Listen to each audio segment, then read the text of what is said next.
واجه لال منی چما چو بلندامن صورت و قد دیلی اندامن تو من گروه کن تو مثل بهراما خسرو شیرین بردگاراما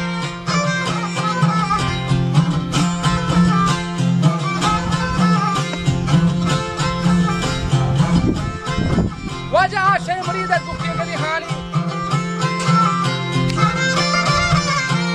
او مرگو بیبی ماهو نامانی عاشقت شاه کشور نامانی سیفر و ماه و کوتر خراسانی بر عاشق و محبوبتن دلو جانی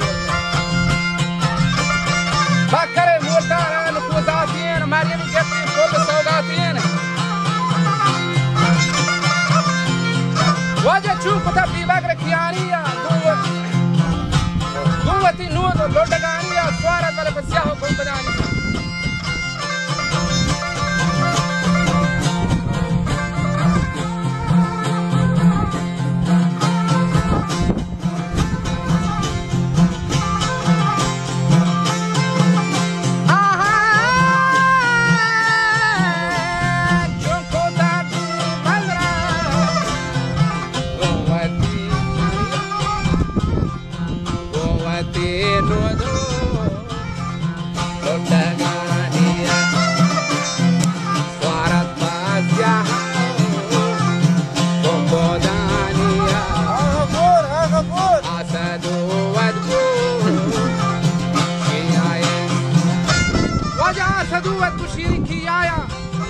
هر دکان کال باز پروتی ساها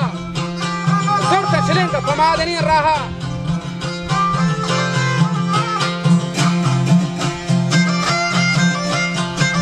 گورتن واجه کیای کسر بارگاها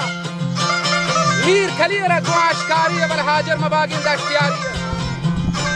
مثل مجنون لا تو لیلی دل منی سرریشین دمان خیلی حد هی چمن شو دمان تیلی حد بالا در صورت سیلی هر چی کمی سودایا ترا نیلی زندگی روشان